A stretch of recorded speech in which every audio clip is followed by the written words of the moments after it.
छाती का cancer, breast cancer जिसको कहते हैं, जिल्द के कैंसर के बाद ख़वातीन में पाया जाने वाला सबसे ज़्यादा जो है वो आम कैंसर है। इसके अलावा अगर हम आपको ये बताएं कि पाकिस्तानी ख़वातीन में ब्रेस्ट कैंसर की शरह एशियाई ममालिक में सबसे ज़्यादा है और साथ ही पाकिस्तानी ख़वातीन में अमवात की भी दूसरी बड़ी वजह यही बनती है। एक अंदाजे के मुताबिक पाकिस्तान की हर 9 में से एक औरत अपनी ज़िंदगी के किसी न किसी हिस्से में छाती के सरतान का शिकार हो जाती है। अक्टूबर के महीने को ब्रेस्ट कैंसर से आगाही के महीने के तौर पर मनाया जाता है। छाती के कैंसर का बरवक्त इलाज नई जिंदगी बख्श सकता है। इसकी अलामात, तशखीस, तरीका इलाज क्या है और इससे बचाव कैसे मुमकिन है, इस हवाले से हम बात करेंगे। हमारा ये ब्रेस्ट कैंसर का स्पेशल सेगमेंट है। फ़ोन लाइन्स भी हम ऑन कर देते हैं ताकि अगर आप लोगों की भी कोई सवाल हो तो आप भी शामिल हो सकें इस प्रोग्राम में। हमारे साथ मौजूद हैं डॉक्टर हेरा आसिम जो कि कंसल्टेंट ऑन्कोलॉजिस्ट हैं, और हमारे साथ मौजूद हैं आबिदा बाबर साहिबा जो कि जिन्होंने 2 मरतबा ब्रेस्ट कैंसर को शिकस्त दी है, सर्वाइवर है, ये कैंसर सर्वाइवर है। अस्सलाम वालेकुम जी। बहुत शुक्रिया आप दोनों का प्रोग्राम में वक्त देने के लिए, थैंक यू सो मच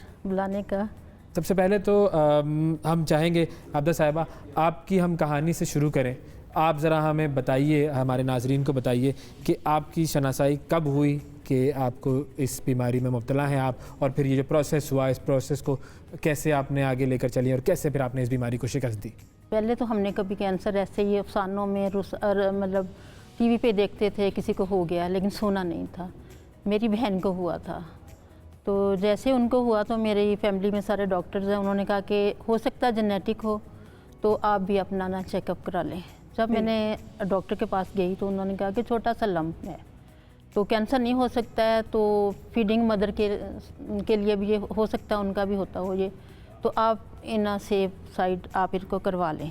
जब मैंने डॉक्टर अनवार से करवाई बायोप्सी, उन्होंने कहा कि है नहीं है लेकिन आप निकलवा दें, चाहे तो रख लें, बिनाइन है चाहे तो निकलवा दें। खैर हमीद लतीफ़ लाहौर में गई तो वहाँ उन्होंने मुझे ऑपरेट किया।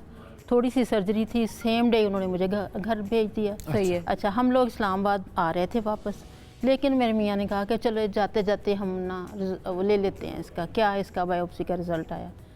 जैसे हम लिया तो वो कार्सिनोमा सेल एक्टिव थे।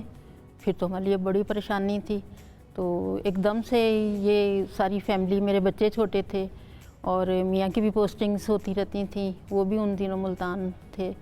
खैर हम लोग आ गए, घर आ गए। घर आके फिर हमने मुख्तलिफ डॉक्टर्स के पास जाते रहे, कभी CMH जा रहे हैं, सेकंड शिफा गए हैं, हर जगह से हमने ओपिनियन ली। सही। फिर मेरे चूँकि चचा बाहर हैं, उन्होंने कहा कि आप ऑस्ट्रेलिया जाएं, लेकिन फिर जब उन्होंने देखा कि शौकत खानम जो हॉस्पिटल है तो ये बेस्ट हॉस्पिटल है, तो बाहर जाने की ज़रूरत ही नहीं है।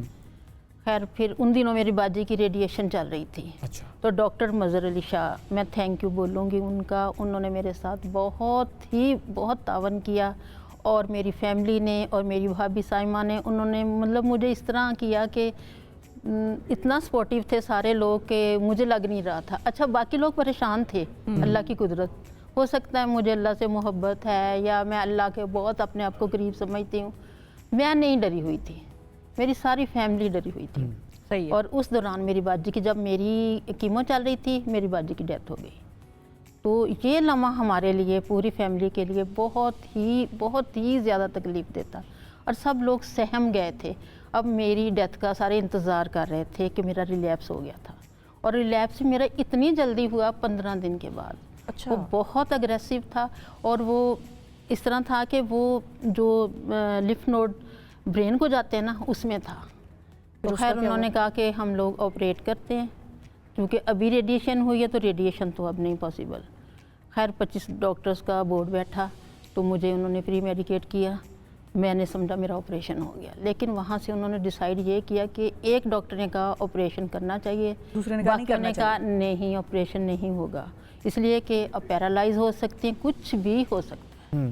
खैर अल्लाह ताला की बड़ी मेरे साथ एक ब्लेसिंग थी कि फिर उसके बाद मेरी उन्होंने कहा कीमो स्टार्ट करते हैं। कीमो बड़ी स्ट्रॉन्ग थी, टू मच, पहली कीमो तो उसके मुकाबले में कुछ भी नहीं थी।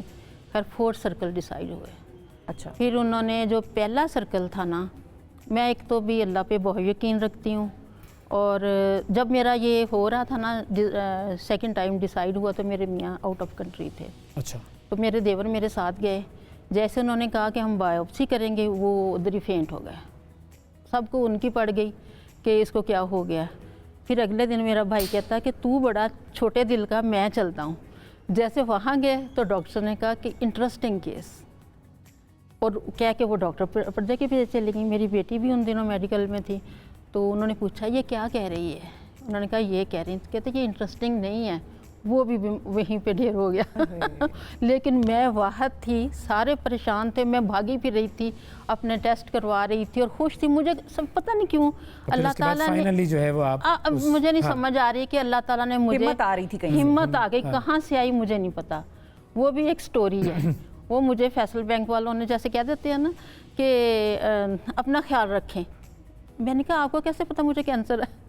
सही है। वो आगे से हंस पड़े, वो कहते नहीं हम आपके लिए दुआ करेंगे। फिर इसी तरह इनके एक दोस्त थे, उन्होंने मुझे पढ़ने के लिए आयत दी, उससे मेरा दिल बड़ा मजबूत हो गया। ठीक है, मैंने कहा कि अगर मेरी ज़िंदगी है तो कोई काम नहीं कर सकता।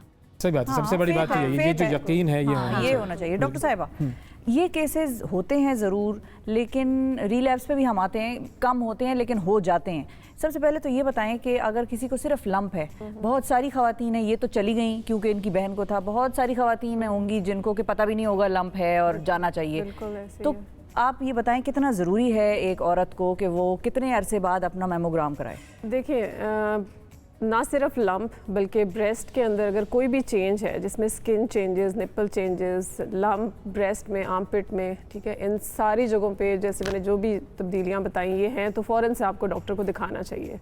ठीक है, मेमोग्राफी जो होती है वो एज ए स्क्रीनिंग टूल हम यूज़ करते हैं। वो जब 40 साल से ऊपर ख़वातीन होती हैं तो उनकी ज़िम्मेदारी है, और हमारी हेल्थ केयर सिस्टम की भी ज़िम्मेदारी है कि वो इंश्योर करें कि सारी जो 40 साल से ऊपर की ख़वातीन हैं वो ईयरली आके मेमोग्राम कराएं। यानी कि ईयरली मेमोग्राम हर 40 साल से ऊपर की खातून को कराना चाहिए, चाहे उसको लंप है चाहे उसको लंप नहीं है। और अगर उसकी फैमिली में कोई हिस्ट्री हुई तो फिर उसको उससे पहले भी डॉक्टर के पास जाना चाहिए। अगर फैमिली में कोई ऐसे केसेस आ रहे हैं जिनको ब्रेस्ट कैंसर है तो उनको 30 साल की उम्र से डॉक्टर से रुजू करना चाहिए ताकि वो आपको अप्रोप्रिएट टेस्ट बता सके। 40 साल से नीचे मैमोग्राफी इतना फ़ायदा नहीं देती, तो आपको डिफरेंट किस्म के टेस्ट जिनमें अल्ट्रासाउंड और एमआरआई शामिल हैं बताए जा सकते हैं ताकि हम कैंसर अगर बनता है तो उसको अर्ली डिटेक्ट कर सकें।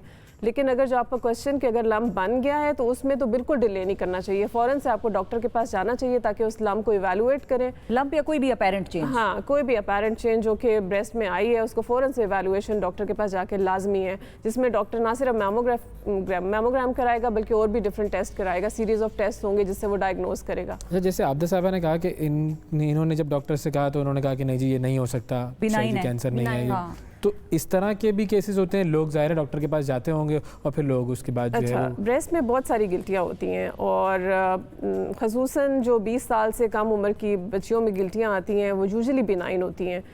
तो मैं ये नहीं कहूँगी कि लंप बन गया तो आपने उसको अज्यूम कर लेना है कि वो बिनाइन है क्योंकि आपकी एज छोटी है या आपकी फैमिली में किसी को नहीं है तो आप ना चेक कराएं।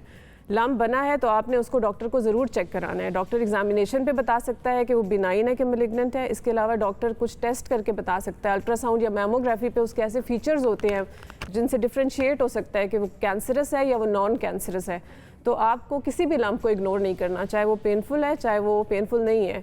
So every lump should be investigated by the doctor. कितने फीसद चांस ये होता है कि एक मरतबा कैंसर होकर दोबारा हम उसकी तरफ चले जाए, क्योंकि जैसे आपने 2 मरतबा कैंसर और इनका कम ड्यूरेशन था, मतलब रिलैप्स का ड्यूरेशन कम था, कुछ लोगों में 5-5 साल बाद दोबारा आ जाता है। हाँ जी, ब्रेस्ट कैंसर की मुख्तलिफ किस्म की टाइप्स होती हैं, तो एटलीस्ट हमें 4-5 किस्म की टाइप्स अभी पता हैं जिनका हम ट्रीटमेंट कर रहे हैं और हर एक का ट्रीटमेंट डिफरेंट है। कुछ कैंसर की टाइप्स बहुत एग्रेसिव होती हैं तो उनमें चांसेस होते हैं कि with in first 2 years relapse का चांस बहुत हाई है।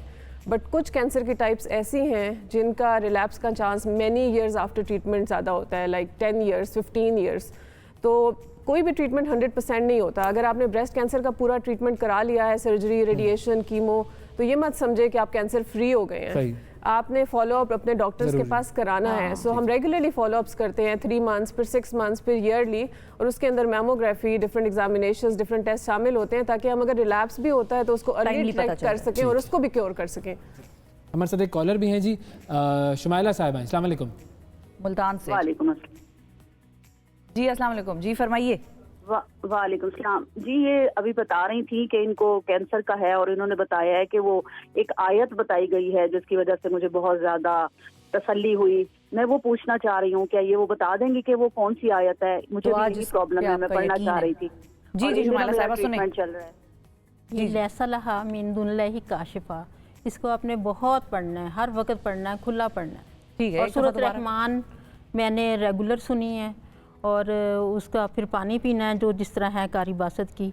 बल्कि उन दिनों तो जब मेरा हुआ तो उन दिनों तो ये एक कैफ़े था, वहाँ जाके वो डॉक्टर थे होम्योपैथिक के ना, तो मैं उनके पास जाती थी और मैं एक दफ़ा दिन में सुन के आती थी। सटलई टाउन में थे वो डॉक्टर ना।